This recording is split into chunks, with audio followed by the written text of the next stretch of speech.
For years, people wondered how Jackie Kennedy found the strength to rebuild her life after JFK's death. The answer was hidden in phone records that were sealed for decades. She had a secret advisor that nobody suspected. 3 weeks after JFK's assassination, Jackie Kennedy did something that shocked even her closest advisors. She picked up the phone and called Elvis Presley. What she said in that first conversation and the secret friendship that followed remained hidden for 60 years until now. November 22nd, 1963. The shots that rang out in Dallas didn't just kill a president, they shattered the life of America's most beloved First Lady. In an instant, Jackie Kennedy went from being the glamorous wife of the most powerful man in the world to a widow with 2 young children and a nation watching her every move. While America mourned publicly, Jackie's private agony was almost unbearable. She had to be strong for Caroline, and John Jr. had to maintain the dignity expected of a Kennedy, had to navigate the political pressures that came with being a president's widow. But late at night, when the cameras were gone and the advisors had left, she was just a 34-year-old woman who had watched her husband die in her arms. The pressure was crushing. Every public appearance was scrutinized, every decision analyzed, every emotion judged. The Secret Service protected her body, but no one could protect her soul from the overwhelming weight of grief, responsibility, and the impossible expectations of being America's eternal First Lady. But what nobody knew was that help was coming from the most unexpected source. 3 weeks after the assassination, Jackie was at her lowest point. The funeral was over. The world had paid its respects, and now she faced the terrible reality of building a new life from the ashes of unimaginable tragedy. That night, sitting alone in the White House residence, she made a decision that would have shocked anyone who knew her. She was going to call Elvis Presley. It wasn't as random as it seemed. Jackie had always admired Elvis, not just for his music, but for how he handled fame with dignity despite constant scrutiny. She had watched how he dealt with invasive press, how he maintained his privacy while living in the public eye, and how he seemed to stay grounded despite unprecedented fame. Most importantly, she had heard something about Elvis that intrigued her. He was known for his kindness to people in crisis. Stories circulated in Washington social circles about Elvis quietly helping families in need, about his genuine empathy for people who were suffering, about his ability to offer comfort without judgment. Jackie needed someone to talk to who would understand the unique burden of living under constant public scrutiny. Someone who knew what it felt like to have every gesture analyzed and every word dissected. Someone who could offer practical advice about protecting her children from the media circus that was sure to follow them for the rest of their lives. When Elvis answered that call, neither of them could have imagined how their lives would change. Before I continue with what happened in that first incredible conversation, I need to ask you something. If you're watching this because you believe in the power of unexpected friendships and finding strength in the most unlikely places, please hit that subscribe button and give this video a like. Because what Jackie and Elvis discovered about each other that night proves that compassion and understanding can bridge any gap between two people. The support they gave each other shows us something beautiful about human connection that we all need to remember. Elvis was at Grace, and that December evening in 1963, when his private phone rang. Very few people had that number, so he was surprised to hear an operator say, "Mr. Presley, I have Mrs. Kennedy on the line for you." For a moment, Elvis thought it might be a prank call. But when Jackie's unmistakable voice came through the receiver, soft but determined, he realized this was real. "Mr. Presley, I hope you'll forgive me for calling you like this. I know we've never met, but I need to someone who might understand what I'm going through." Elvis was stunned. Here was the most famous woman in America calling him for help. But as she began to speak, he heard something in her voice that he recognized immediately, the sound of someone drowning in the spotlight, someone who needed a friend who could understand the impossible pressure of living under constant public observation. "Mrs. Kennedy," Elvis said gently, "please call me Elvis, and you can talk to me about anything. I may not know exactly what you're going through, but I know what it's like when the whole world is watching your every move." What Jackie said next revealed the depth of her desperation.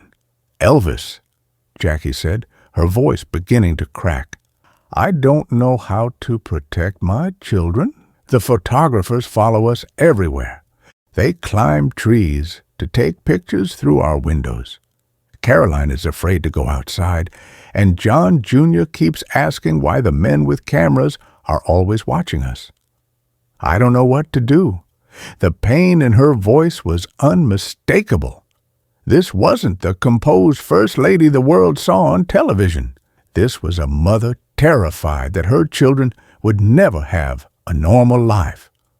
A widow struggling to find her footing in a world that had been turned upside down. Elvis felt his heart break for her. He had experienced invasive press attention his entire career, but he couldn't imagine dealing with it while grieving and trying to raise 2 small children alone. "Jackie," he said, using her first name without thinking, "I understand.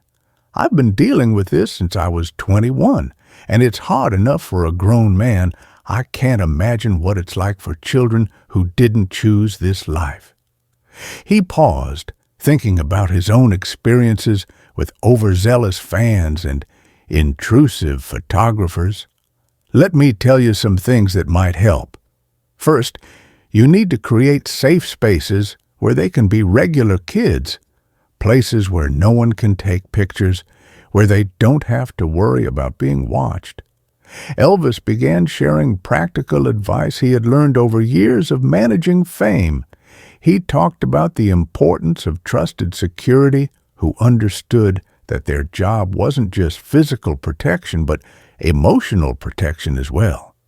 He explained how to identify which members of the press might be sympathetic and which would exploit any opportunity for a sensational story.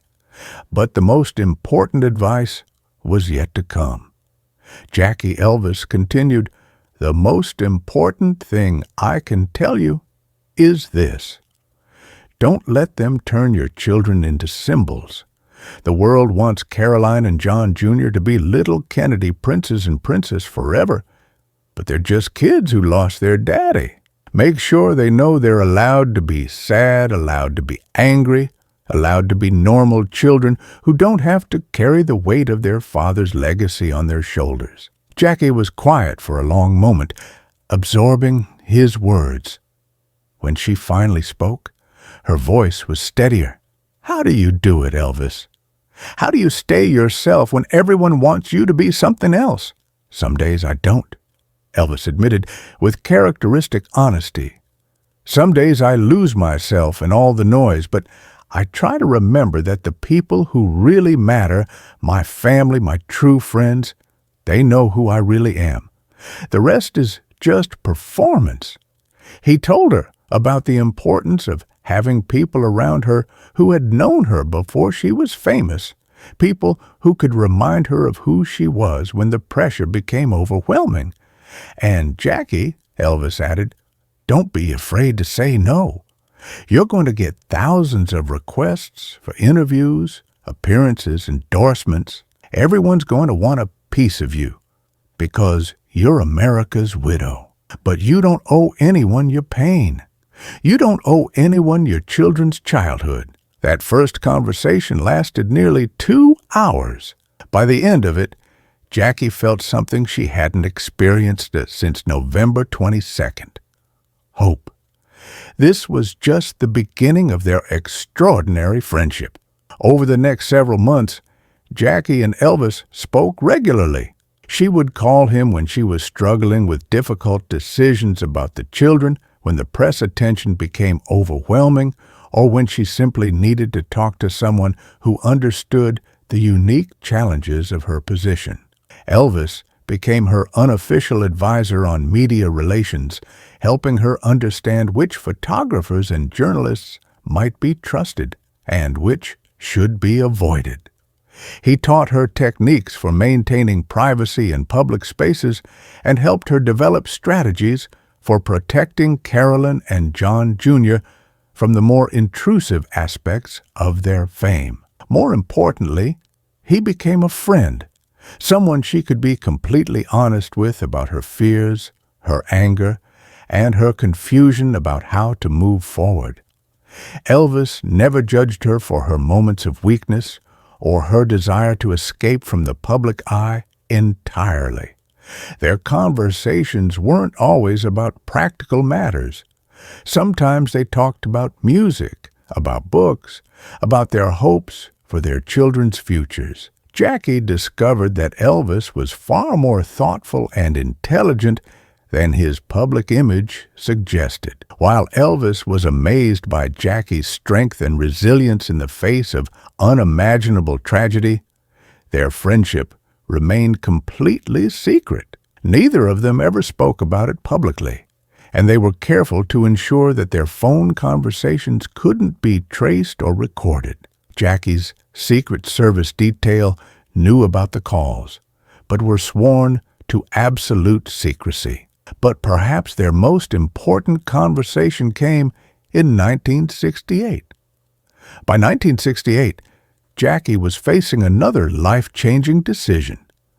Aristotle Onassis, the Greek shipping magnate, had been pursuing her for months, offering marriage and the financial security that would allow her to protect her children from future uncertainties. But Jackie was torn. She knew that marrying Ari would cause a scandal. He was older, he wasn't American, and he represented a dramatic departure from the Kennedy mystique that America expected her to maintain forever. One evening, she called Elvis to discuss her dilemma. "I keep thinking about what you told me about not letting other people's expectations define my life," she said. "But this feels different. If I marry Ari, people will say I'm betraying Jack's memory. They'll say I'm abandoning my role as America's eternal widow." Elvis listened carefully before responding. "Jackie, let me ask you something. If President Kennedy were here right now, what would he want for you? Would he want you to spend the rest of your life as a living memorial to him? Or would he want you to find happiness and security for yourself and your children?" The question hit Jackie like a revelation. She realized that in all her agonizing over public opinion, she had never considered what Jack himself would have wanted for her future. "He would want me to be happy," she said quietly. "He would want the children to be safe and cared for." "Then that's your answer," Elvis said gently. "The people who truly love you will understand. The people who don't understand, their opinion doesn't matter." Here's something I want you to think about as we continue this incredible story. How many of us make major life decisions based on what others expect rather than what we know is right for us in our families? Jackie's struggle between public expectation and personal happiness is something we can all relate to. Tell me in the comments below about a time when you had to choose between doing what people expected and doing what you knew was right for you and your family. Did you have someone like Elvis in your life to help you see clearly? I read every comment, and your experiences might help someone else who's facing a similar choice right now.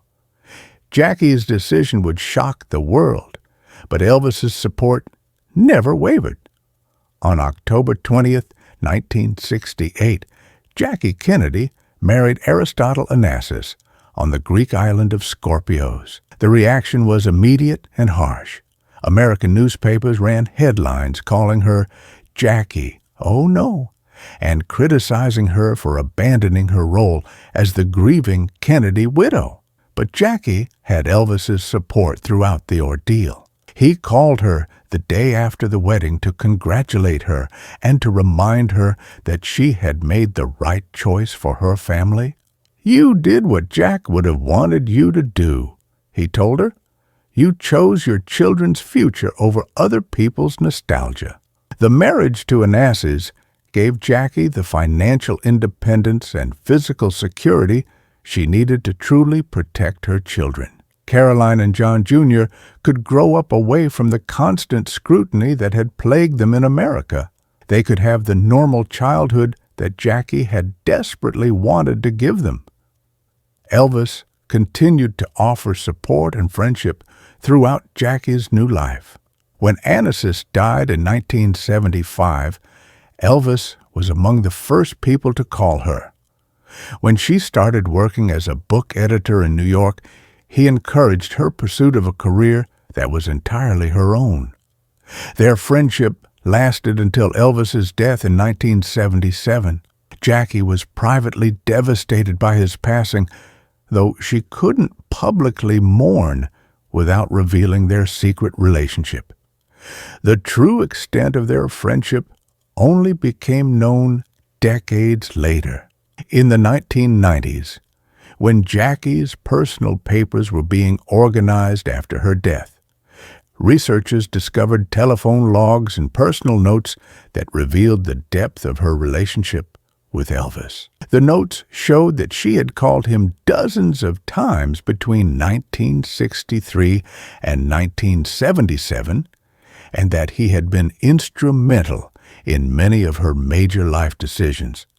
One note, written in Jackie's handwriting, simply said, "E called today reminded me that I don't owe anyone my grief forever." Wise words from an unexpected friend. Another notation in her appointment book from 1968 read, "Long talk with E about a decision made." Historians believe this refers to her conversation with Elvis about marrying Onassis. The revelation of their friendship added a new dimension to both their legacies. For Jackie, it showed that she had found strength and guidance from sources beyond the traditional Kennedy political network. For Elvis, it demonstrated his capacity for genuine empathy and wise counsel, contradicting the image of him as merely an entertainer without depth. The friendship between Jackie Kennedy and Elvis Presley represents one of the most extraordinary relationships in American cultural history. It showed the genuine human connection can transcend social class, cultural backgrounds, and public expectations. Elvis's support helped Jackie navigate some of the most difficult decisions of her life, while Jackie's friendship gave Elvis a sense of purpose beyond entertainment. He took genuine pride in helping someone he respected work through challenges that few people in history had ever faced. Their relationship also demonstrates the power of discretion and loyalty. Both of them kept their friendship secret for the sake of the other's reputation and privacy. In an age of constant media exposure, they proved that it was possible to maintain meaningful private relationships away from public scrutiny. Perhaps most importantly, their friendship shows us that support can come from the most unexpected sources. Jackie, in her darkest hour, found comfort and wisdom from someone who seemed to have nothing in common with her world. Elvis, despite his own struggles with fame and pressure, was able to offer exactly the kind of understanding and practical advice that Jackie needed. The story of their secret phone calls reminds us that behind every public figure is a human being dealing with very real challenges and fears. Jackie Kennedy may have been America's queen, but she was also a widow trying to rebuild her life. Elvis Presley may have been the king of rock and roll, but he was also a man with deep empathy and genuine wisdom about navigating life in the public eye. Today, their friendship serves as a reminder that true friendship isn't about having everything in common with someone. It's about being willing to listen, to offer support without judgment, and to help someone find their own path through difficult times. It also reminds us that some of life's most important conversations happen in private, away from cameras and crowds. The wisdom that Elvis shared with Jackie and the strength she drew from their friendship shaped decisions that affected not just their own lives, but the lives of future generations. If this incredible story of unexpected friendship and private strength moved you, make sure to subscribe and hit that notification bell for more untold stories about the human side of history's most famous figures. Share this video with someone who needs to hear about the power of finding the right person to talk to during life's most challenging moments. What unexpected person has offered you guidance during your most difficult moments? Have you ever found wisdom from someone you never would have expected? Let us know in the comments below about the unlikely friendships that have shaped your life. And remember, sometimes the most important conversations happen away from the spotlight between two people who understand that life's greatest challenges require both courage and compassion.